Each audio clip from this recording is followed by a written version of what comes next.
Good afternoon, everybody. Welcome to the Israel Brief, brought to you, as always, by Lay of the Land and presented by me, Rolene Marks, because, hey, who else is going to do this except for me? And as you know, we bring you those top stories making headlines in Israel every Monday to Thursday. And I'll tell you a little more in detail just now where you can find us. But let's take a look at those top stories. And yesterday, the United Nations Security Council convened to meet and discuss the rising tension in Jerusalem and the situation on the Temple Mount. Now, what is quite interesting about this particular meeting of the UNSC is that the UN's special envoy to the Middle East seemed to favor Israel's account of events. He articulated how Palestinian rioters came into the Al-Aqsa Mosque in the early hours of the Friday morning, stockpiled rocks, threw fireworks, threw rocks at police who were standing outside trying to ensure the status quo. He spoke quite in depth about the violence coming from rioters and protesters inside the mosque. Now, of course, Riyad Mansour, he's the Palestinian ambassador to the United Nations. He gave a different account. He largely blamed it on Israeli security forces, blaming them for entering the mosque, but not giving the details that led to that. Now, our ambassador to the United Nations, Gilad Erdan, also gave Israel's account. Now, what is quite interesting is that he tweeted out early in the day that the international community is hypocritical because they would not allow filming from inside the mosque to be presented during these sessions, which of course is imperative, especially as we fight a lot of disinformation and fake news around these particular events. He also lambasted the international community for drawing what he sees as an equivalent by asking both sides to maintain calm. He says the violence was instigated quite clearly by Palestinian rioters, so to make a moral equivalence by calling for calm on both sides is very, very irresponsible. And our Foreign Minister Yair Lapid and Prime Minister Bennett have warned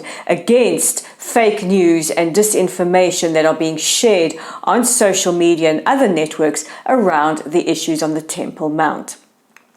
Last night, after a security assessment on the situation surrounding the Gaza Strip, our Defense Minister Benny Gantz made the decision to reopen the Erez crossing. Now, the Erez crossing, which is a pedestrian crossing that allows about 12,000 Palestinian traders and workers to enter from the Strip into Israel for work purposes, has been closed since the escalation in the firing of rockets and projectiles from the Gaza Strip over the last couple of days and ended in the early hours of Saturday morning. The Defense Minister took the decision that instead of striking targets in response to rockets fired in the early hours of Saturday morning, the response would rather be to impose tighter economic measures. He went on to say that we will show a generosity and an opening of the economy, but only based on stability and security. He's trying a different tactic and strategy. Yesterday, the AJC published a finding which I find extremely alarming. They polled young Americans between the ages of 25 and 40 and found that 1 in 4 young Jewish Americans prefer to hide their Jewish identity. They've also spoke about the anti-Israel climate, making them question their commitment to Israel. Now, an anti-Israel climate is extremely prevalent on university campuses, which is where you will find many of those polled from the ages of about 18 to 25. For many of them, The Israel Apartheid Week events hosting of speakers like notorious anti-Semite Muhammad al-Kurd, who will be hosted by Georgetown University, the passing of pro-BDS resolutions and the like is creating a climate of terrifying intimidation on campus. And of course, this has been driven by media reports as well, in my opinion. And I'll be embarking on my studies on this relatively soon. You can draw a line between how Israel is reported in the media, the rise in anti-Semitism, and how this is affecting political discourse. But there is some positive news. At least 72% of Americans polled believe that it is vital for America and Israel to remain tightly connected, and the figure in Israel on that particular point was at 89%, saying that relations between Israel and the United States are very important and must be maintained. Now, final story has many people tweeting and celebrating on social media platform Twitter. No, it's not the news that Elon Musk has bought the platform, but rather news that Human Rights Watch Executive Director Ken Roth is resigning and will leave the organization after 30 years come August. Now, Roth has garnered a reputation of being almost obsessively focused on Israel and has faced many criticisms of anti-Semitism.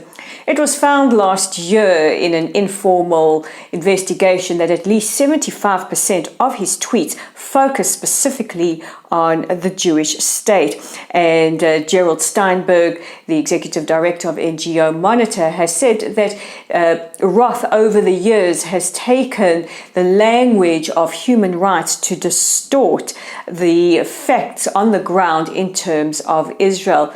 Now, in 2006, Human Rights Watch's founder, Robert Bernstein, wrote an op-ed for the New York Times where he warned and cautioned about Human Rights Watch and its staff moving into very dangerous anti-Israel and anti-Semitic territory. Yes, he made the connection between the two, and he was quite forthright in his comments and actually distanced himself from the organization that he helped found. Now, what will be interesting will be to see who will replace Ken Roth, and will he take the temperature down on Israel and maybe focus on major human rights transgressions around the world? Well, come August, September, that will be the time to watch. Who knows? Only time will tell, but we'll be keeping a watch with an absolute eagle eye and making sure that whoever is the executive director will be held accountable. So those are our top stories for today. Please don't forget to check out our website at www.layoftheland.online. We have the latest chapter in the Justice Unterhalter saga. Was he prohibited from becoming a constitutional judge because of anti-Semitism? You be the judge by reading the article. It is also up on our Facebook page at Lottel Site. If you haven't joined us by giving us a like or a follow, please do so and share our content. Our YouTube channel, where you could be viewing this right now, is the Israel Brief, and please take a second, if you will, to click that red subscribe button so we get to promote the news from Israel to as many people as possible. And we're on Twitter at Lay of the Land 5. Apparently people like Jamila Jamil may not be anymore because she is objecting to Elon Musk's buyout. But Lay of the Land remain constant, making sure that we are there supporting free speech. So follow us there, and don't forget to check in with me tomorrow as I bring you those top stories making headlines right here in Israel. I'm Rolene Marks. This is the Israel Brief. Thank you for watching.